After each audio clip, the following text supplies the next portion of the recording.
European perspective of unstable Balkans. Thank you. The next speaker is Ramon Tremosa i Barcells. Thank you very much, President. The Eurozone came extremely close to a breakdown 10 days ago, but the European rescue package has given a chance to our common future.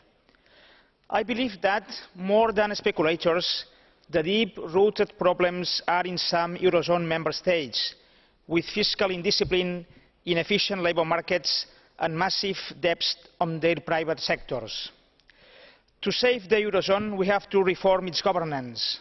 Last week's government's proposal of the European Commission contained some good ideas for us. For instance, much more emphasis on fiscal policy and a clear coordination in fiscal policies between the member states. These proposals should take into account also a common programme of structural reforms.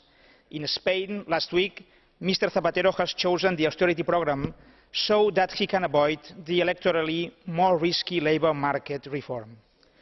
And finally, don't worry about the value of the euro. Common currency's fall is good for Eurozone economy. Moltes gràcies. Thank you, colleague. Madame Marie-Christine Vergiat.